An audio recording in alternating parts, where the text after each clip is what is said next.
이삭의 축복을 받은 야곱은 이제 집을 떠나 밧단 아람에 있는 외삼촌을 찾아 나서게 되었습니다.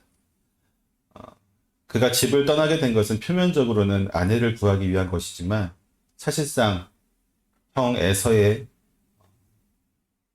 손에서 벗어나기 위해 도망가는 것이었죠. 다른 사람들은 어떻게 생각할지 몰라도 다른 사람들은 그냥 아내를 구하러 가는구나 라고 생각할 수 있겠지만 적어도 야곱 자신만큼은 지금의 자기의 처지를 너무나도 잘 알고 있었던 것이죠. 그는 어머니와 함께 아버지를 속이고 형이 받아야 할 그 축복을 가로챈 대가로 지금 이렇게 도망가는 처지에 놓이게 된 것입니다.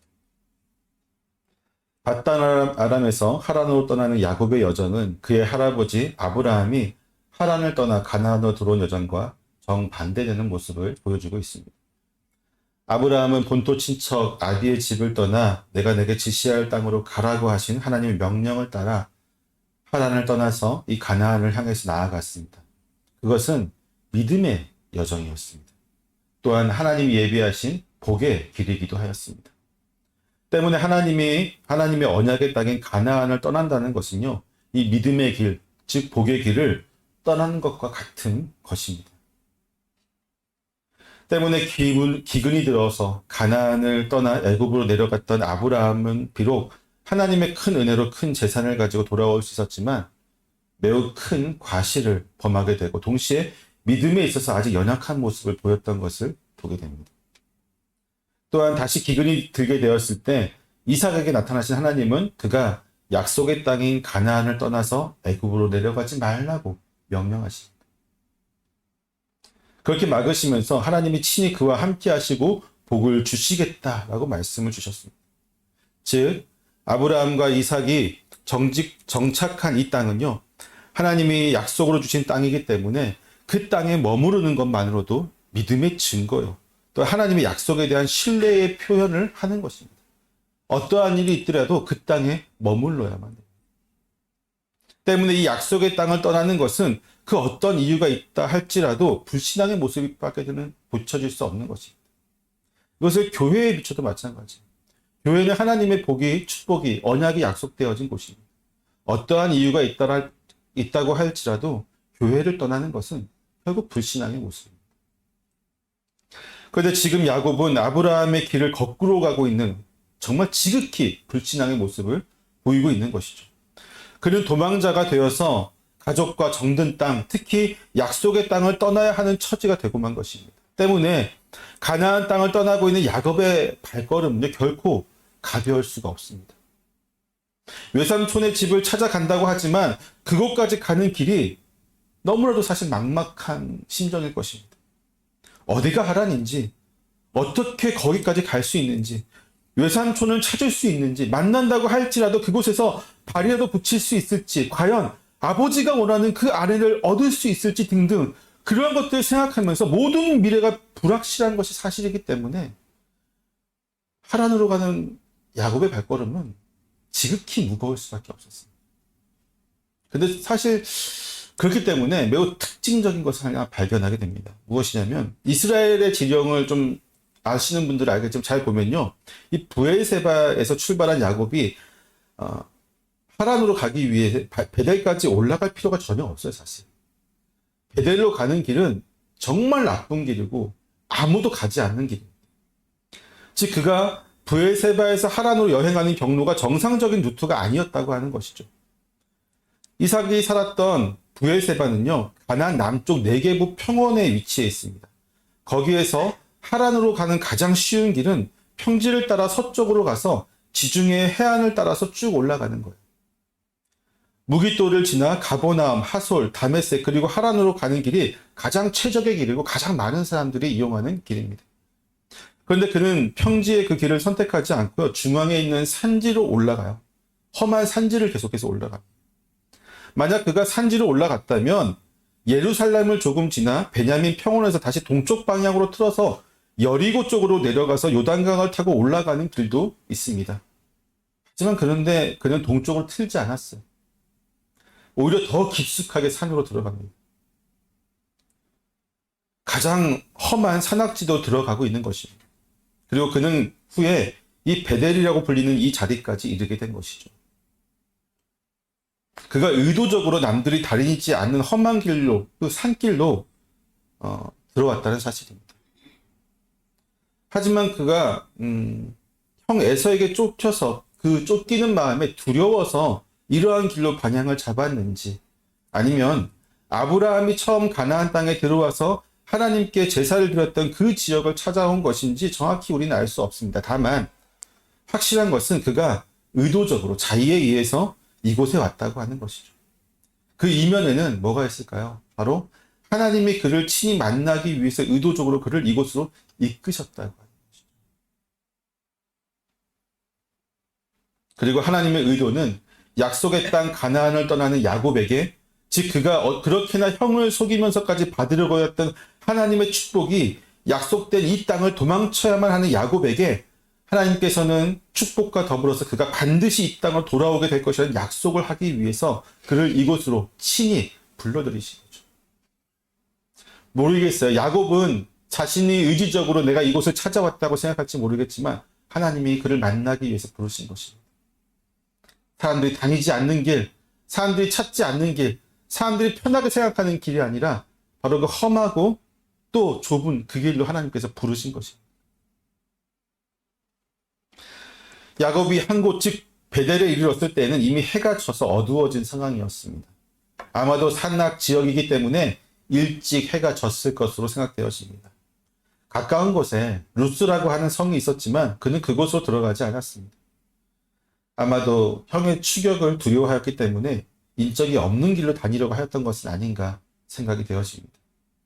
때문에 야곱은 그곳에서 자리를 잡고 유숙을 하기 위해서 여기서 한 돌은 그냥 돌이 아니에요. 정관사가 쓰여졌기 때문에 지정된 돌, 아마도 아브라함이 제단을 쌓았던 그 돌이 아닌가라는 생각도 되어집니다. 하여튼 이 돌을 가져다가 이제 잠을 자려고 거기 베개를 삼고 누웠습니다. 그리고 그는 그곳에서 매우 생생한 꿈을 꾸게 되죠. 아니, 꿈이라고 표현을 하고 있지만 야곱은 자신이 하나님을 만났다고 확신하는 상황이 벌어지게 됩니다. 그는 꿈에서 땅에서부터 하늘에까지 닿는 사닥다리를 보았고, 이어서 하나님의 사자들이 그 사닥다리 위에서 오르락내리락 하는 모습들을 지켜보게 됩니다. 그리고 마지막으로는 하나님이 그 위에 계신 것을 보았습니다. 그러자 하나님은 야곱에게 말씀하십니다. 우리 13절에서부터 15절 같이 한번 보겠습니다. 하나님이 야곱에게 하신 약속의 말씀. 앞에 보시면 될 것 같아요. 시작. 또 본즉 여호와께서 그 위에 서서 이르시되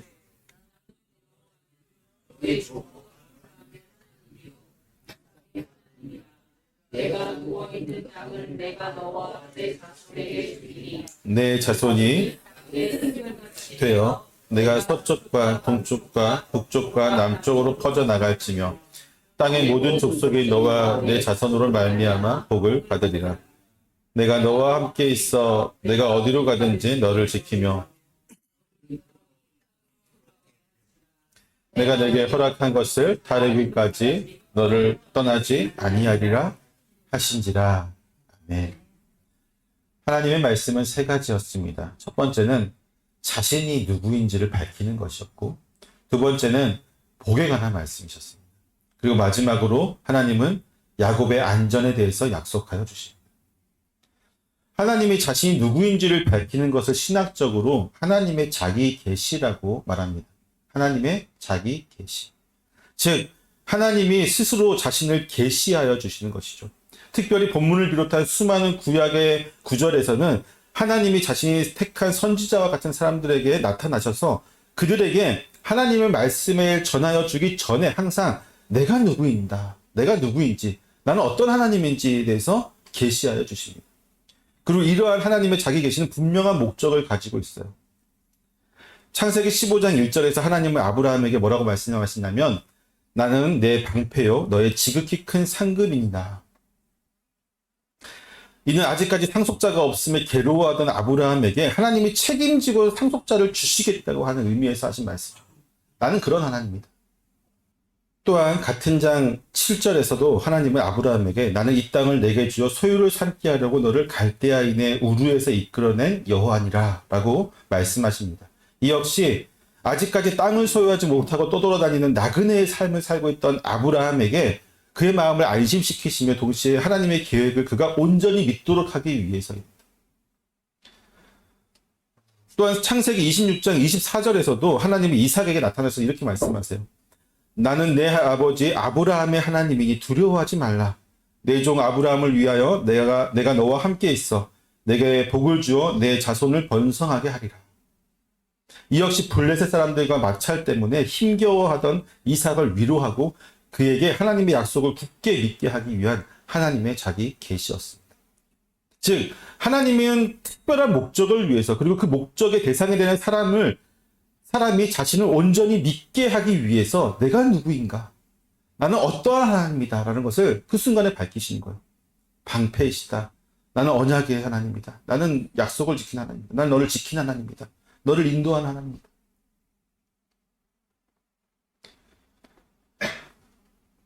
본문 역시 하나님은 형 에서의 손에서 도망치듯 외삼촌 라반의 집으로 가고 있는 야곱에게 나타나셔서 그에게 앞으로 하나님이 어떤 복을 주며 어떤 일을 행하실 것인지를 알리시기 위해서 그 모든 것을 야곱이 온전히 믿도록 하기 위해서 하나님이 약속하신 것들을 야곱이 믿어야 되잖아요. 그렇죠? 믿도록 하기 위해서 내가 누구인가에 대해서 밝히고 있는 거예요. 그것이 바로 나는 여호와니 너의 조부 아브라함의 하나님이요 이삭의 하나님이라. 하나님은 다른 말씀을 더하지 않고 오직 야곱의 할아버지와 아버지인 아브라함과 이삭의 하나님이라고만 말씀하세요. 나는 누구다, 나는 어떤 일을 할 수 있다라고 부연 설명하지 않으세요. 왜 그러냐면 이것만으로 충분했기 때문이었습니다. 야곱에게는. 야곱이 어렸을 때부터 성장하면서 보아왔던 할아버지와 아버지는요. 하나님의 특별한 사랑으로 보호받으면서 동시에 큰 복을 받았던 사람이었기 때문에 자신 앞에 나타나신 분이 바로 자신이 보아왔던 아버지와 할아버지가 받았던 그분들이 받았던 복의 근원이시고 그분들을 보호해 주셨던 바로 그 하나님이라고 한다면 그 사실만으로도 야곱은 충분히 하나님 말씀을 믿을 수 있게 되는 것이죠. 이제 하나님은 야곱에게 복을 주시겠다고 말씀하십니다. 이제 하나님이 누구신지를 밝히고 야곱이 그 하나님을 믿게 된 다음에 하나님은 야곱에게 이제 본격적으로 무엇을 주시려고 하시는지 말씀하세요. 그리고 그 복의 내용은요, 사실 아브라함과 이삭에게 약속했던 복의 말씀이고 또한 하란을 떠나기 전에 이삭이 야곱에게 축복하였던 내용이기도 합니다.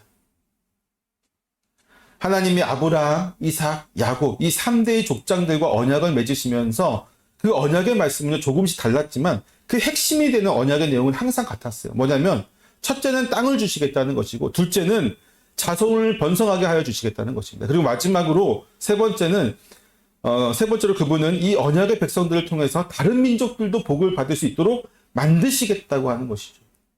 이 세 가지가 복의 핵심이에요. 이게 아브라함과 또 이삭과 야곱에게 각각 그 문구는 조금씩 다르지만 핵심은 이 세 가지가 항상 동일했단 말이죠. 13절에서 야곱과 대면하신 하나님은 그에게 내가 누워있는 땅을 너와 내 자손에게 주겠다고 약속하십니다.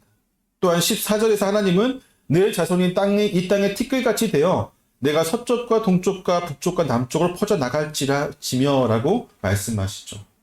그리고 이 모든 서약은 하나님이 이미 아브라함과 또 그 이어서 땅의 모든 족속이 너와 내 자손으로 말미암아 복을 받으리라. 이 세 가지 말씀을 주십니다. 그리고 이 모든 언약은 하나님이 이미 아브라함과 이삭에게 동일하게 말씀하셨던 거예요. 즉 하나님이 자기 백성들과 언약을 통해 베푸시는 복의 약속은요. 항상 땅과 자손 그리고 복의 근원 혹은 복의 통로가 될 것이라고 하는 것입니다. 이것이 하나님이 그분의 언약 백성들에게 주시는 공통적인 복이에요. 복. 이것은 우리에게도 때문에 동일하게 적용이 되는 거죠. 우리가 하나님의 백성으로 살아갈 때 이 세 가지 복은 항상 따라오는 것입니다. 야곱과 대면하신 하나님은 15절에서 마지막으로 그에게 어디든지 함께 하고 지켜주시겠다라고 하는 약속을 주십니다. 부가적으로 그를 반드시 이 땅으로 돌아오게 하시겠다는 약속도 더하여 주십니다. 아마도 이 마지막 말씀이 야곱이 가장 듣고 싶었던 말씀이었던 것 같아요. 그 뒤에도 야곱의 서원에서도 보면은 이 말씀을 반복해서 이렇게 해주시면 내가 하겠다고 하는데, 사실 이 불안에 떨고 있는 야곱은 복에 대해서 아무리 얘기해도 귀에 들어오겠어요? 안 들어오겠어요?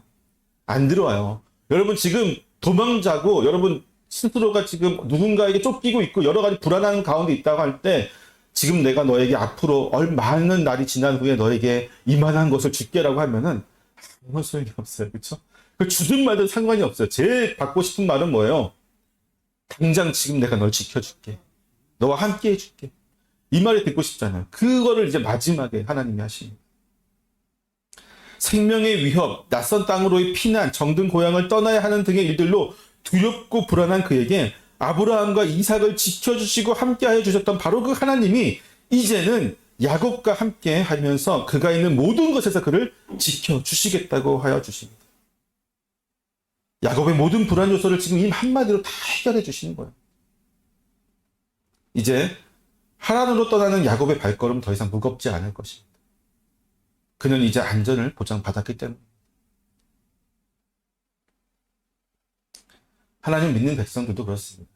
믿기 전에 우리가 세상에서 어떠한 불안으로 살아간다 할지라도 믿음으로 살아가는 백성들에게는 더 이상 불안이 없어요. 왜?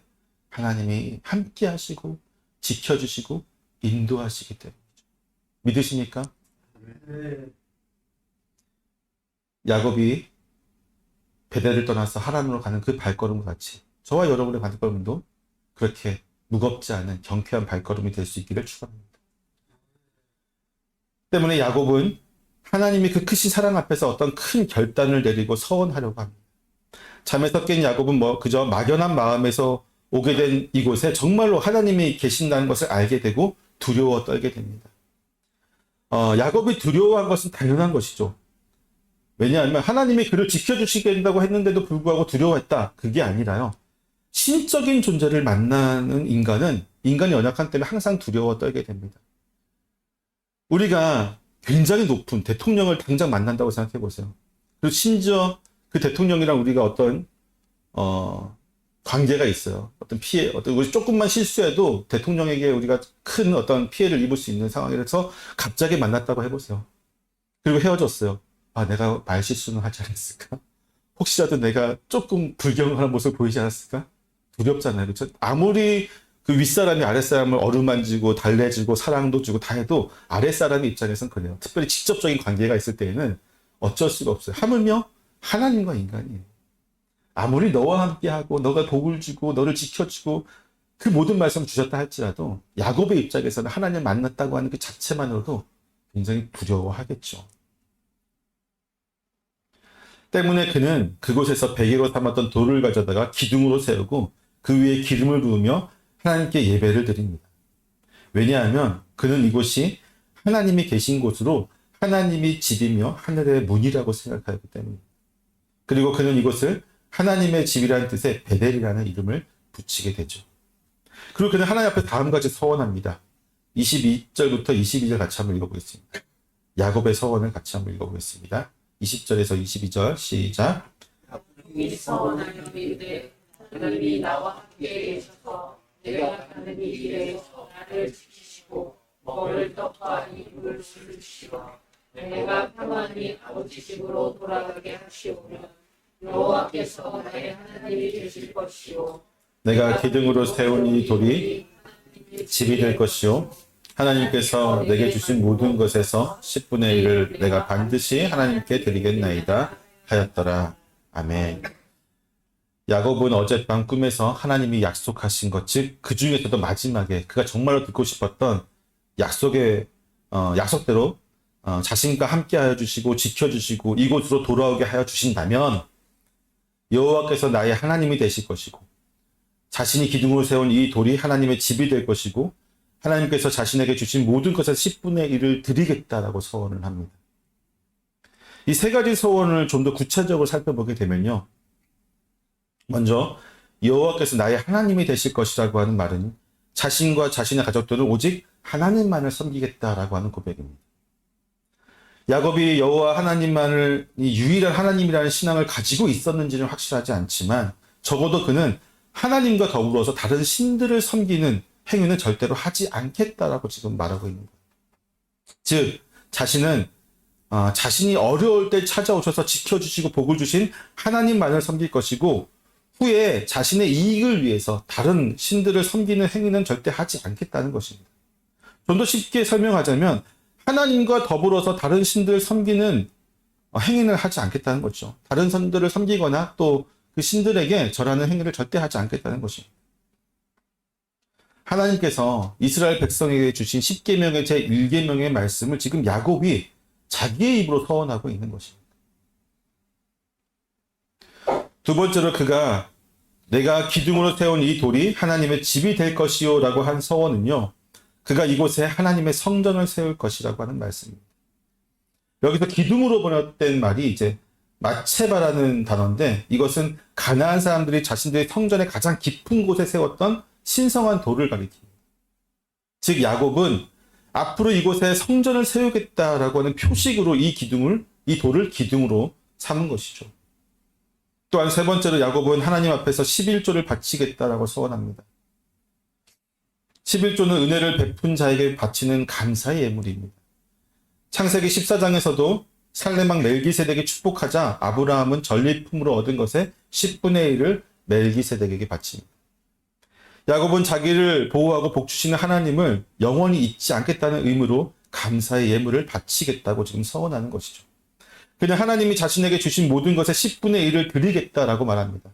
즉 하나님이 자신에게 복을 주시는 한 자신은 항상 하나님만을 섬기면서 하나님께 감사하면서 그 표현을 하겠다. 11조로 그 표현을 하겠다라고 하는 것입니다. 이 야곱의 서원과 하나님의 약속, 오늘 본문은 우리에게 이 두 가지를 통해서 이것들을 통해서 우리 두 가지 교훈을 가르쳐 줍니다. 하나는 하나님이 자신의 백성에게 어떤 약속을 주시는가에 대한 것이고, 또 다른 하나는 하나님의 약속을 받은 그분의 백성이 어떤 의무를 가져야 하는지에 대한 것입니다. 처음에는 제목을 하나님의 약속과 성도의 의무라고 지으려고 했었는데, 이게 또 너무 보편적인 제목이 되면 검색을 많이 할까 봐.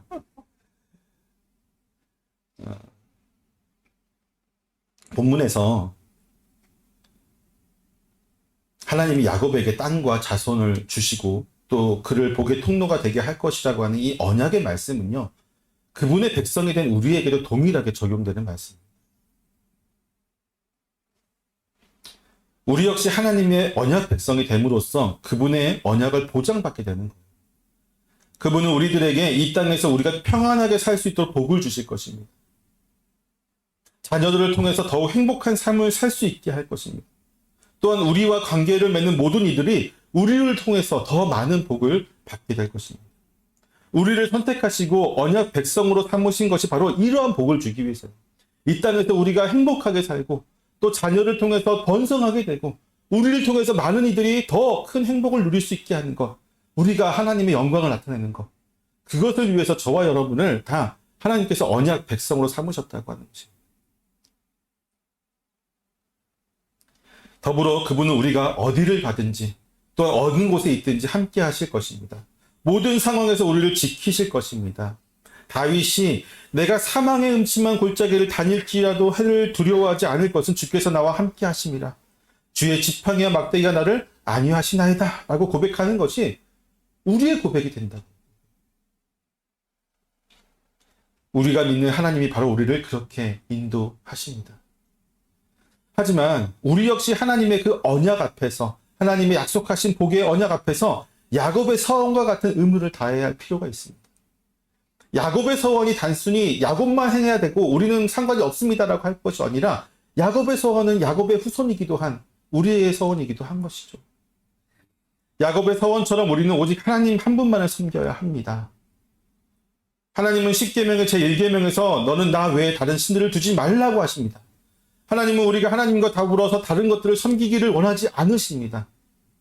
비록 현대사회의 성도들이, 즉 지금 우리와 같은 많은 신자들이 하나님과 또 이방신을 섬기는 고대 사회의 사람들 같은 다종교적인 모습을 가지고 있지는 않습니다. 그것은 맞아요. 교회 다니는 사람들이 교회도 다니고 절도 가고 또 유교도 섬기고 이슬람도 이렇게 다니지 않잖아요. 그렇죠? 하나의 종교를 가지고 있는 것은 맞습니다. 하지만 그렇다고 할지라도 오직 하나님만을 섬긴다고 할 수 있겠느냐? 이러한 질문을 던지면 우리가 그 질문 앞에 아멘이라고 대답할 수 있을까요? 왜냐하면 우리의 삶에서 하나님과 비교될 만큼 소중한 것들이 너무나도 많기 때문에. 여러분들은 하나님을 위해 돈과 명예, 사랑과 안정, 행복, 그리고 생명과 가족까지 포기할 수 있겠습니까? 만약 하나님이 우리들이 정말 소중히 여기는 것을 포기하라고 한다면 어떻게 하시겠습니까? 어떻게 될 것 같아요?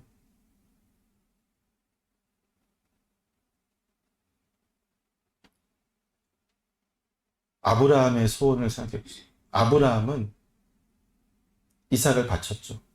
그것을 하나님께서 의로 삼으셨습니다. 그의 믿음으로 삼으셨어요. 우리는 정말로 많은 부분에서 하나님보다 더 사랑하는 것들이 분명히 있어요. 처음 하나님을 만났을 때 그것이 아마 어마어마하게 많을 겁니다. 근데 믿음이 성장한다는 건 이런 거예요. 하나님을 사랑하고 하나님을 오직 하나님만을 섬길 때 내가 처음에 하나님보다 사랑한다고 했던 그 많은 것들 중에서 한 가지씩 포기하는 거예요. 여전히 저를 비롯한 여러분들은 아직 많이 남아있어요. 그렇죠? 여러분 생각해 보세요. 내가 하나님을 믿기 전과 믿은 후에 내가 포기했던 많은 것들, 하나님보다 더 소중하다고 생각하면서 세상에서 살고 있을 때에 내가 그것을 정말 사랑했던 그 많은 것들을 하나님을 믿으면서부터 내가 하나하나 포기했던 것들이 지금 많이 있을 거예요. 그러나 여전히 우리는 중요한 순간에 하나님보다 더 사랑하는 것들이 분명히 있다고요. 그러면 정말로 하나님만 섬기는 게 아니에요. 우리는 믿음 안에서 정말 야곱처럼 하나님만을 사랑하고 하나님만을 섬기겠다고 그렇게 서원하고 또 그렇게 되기 위해서 날마다 믿음으로 살아갈 수 있는 저녁 여러분 되시기를 축원합니다. 우리는 또한 야곱의 소원처럼 하나님의 집인 교회를 세워야만 합니다. 이 말을 오해하지 말고 들어야 합니다. 왜냐하면 교회를 세워야 한다는 것이 대부분의 많은 사람들이 교회 건물을 세운다거나 아니면 전도를 많이 해서 교회를 크게 부흥시켜야 한다는 등의 어떤 좀 생각들을 많이 가지고 계십니다. 근데 그렇게 해서 생각해서는 안 됩니다. 야곱이 베델이라고 이름 지은 그곳에 하나님의 성전을 짓겠다고 한 것은요, 그곳에서 예배를 드리겠다는 의미예요. 이곳이 하나님의 예배 드리는 장소가 되게 하겠다는 의미죠. 즉 베델을 예배의 장소로 삼고 자신과 그의 후손들이 그곳에서 하나님을 경배하겠다라고 하는 것입니다. 때문에 교회를 세운다라고 하는 것의 의미는요, 하나님께 예배 드리는 곳을 만드는 거예요. 동시에 우리가 하나님 앞에서 온전한 예배자로 서겠다는 서약이기도 합니다. 저와 여러분이 하나님 앞에서 온전한 예배자로 서야 된다고 하는 거예요. 또한 이 말씀은 하나님의 몸된 교회를 바르게 세워나가겠다라고 하는 의미도 가지고 있습니다.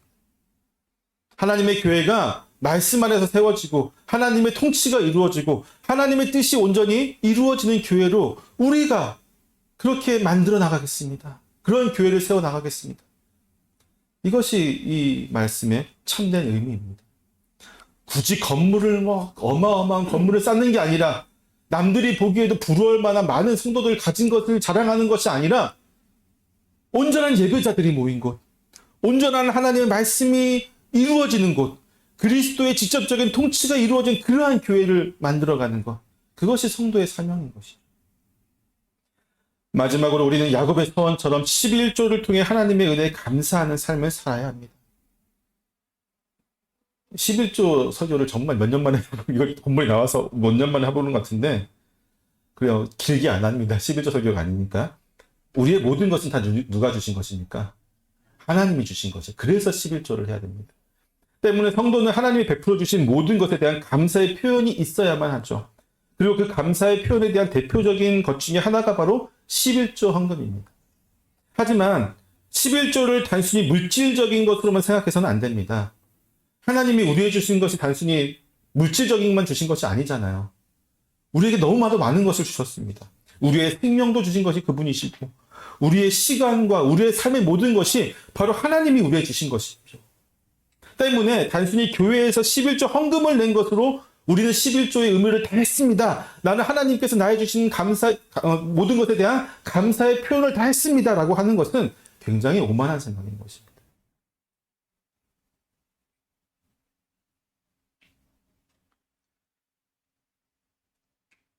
즉 하나님이 자신에게 복을 주시는 한 우리는 그 말씀 안에 항상 순종해야 되는데 우리의 삶의 모든 영역에서 주님이 베푸신 은혜에 감사를 할 수 있어요.